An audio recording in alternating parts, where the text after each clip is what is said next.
guys, it's Kim with Let Them Eat Gluten-Free Cake. I'm going to share with you today my recipe for French buttercream. It is so good. If you've never heard of French buttercream before, it might become your new favorite. It's so easy, so much easier than you'd think. I've been making it for years, since my kids were little, and they're now in their 20s.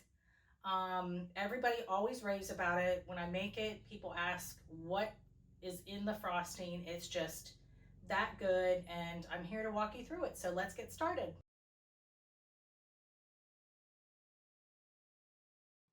Okay, so we begin with egg yolks, water, sugar, and butter. What I'm doing here is I'm pouring the water around the outer rim of the pan. And the reason I do this is so that no sugar crystals accumulate along the sides of the pan.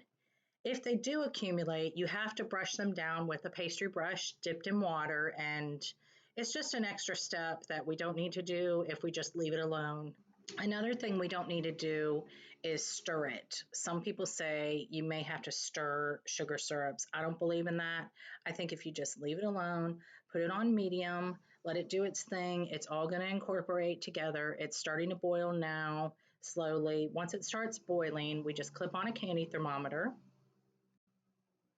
Okay, it started boiling, so just leave that alone, and we're going to let it boil to 239 degrees Fahrenheit. But while it's boiling, before it reaches temperature, go ahead and turn your mixer on with the whisk attachment and start whisking your egg yolk.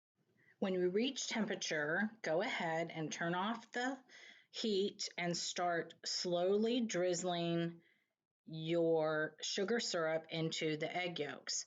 And you want to hit somewhere in between the whisk and the side of the bowl. If you hit the whisk, it's going to fling everywhere along the sides of the bowl, and hardly any of it will get into the actual mixture.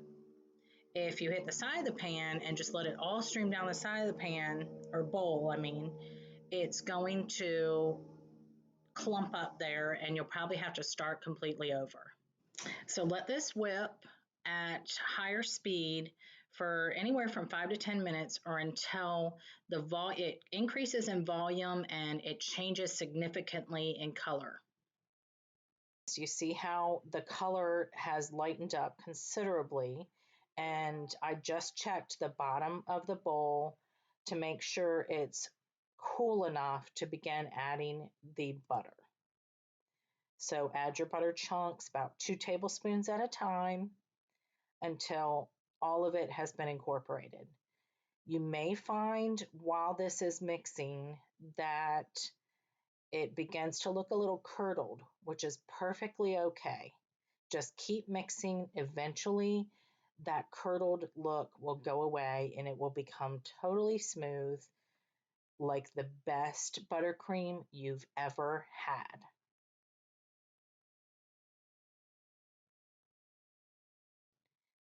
The only thing left to do is add flavoring, and this frosting can take pretty much any kind of flavoring. The sky is the limit when it comes to this. I'm using lemon right here. I'm making a lemon French buttercream, so I'm adding zest of 2 lemons and the juice of almost 2 lemons. I'm holding back a little bit on the juice just in case it doesn't need it.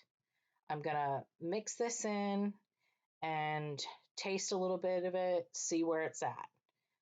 I might find that I need a little more, and I'll add the rest of that. But I'd rather add less, taste it, and see first than overdoing it.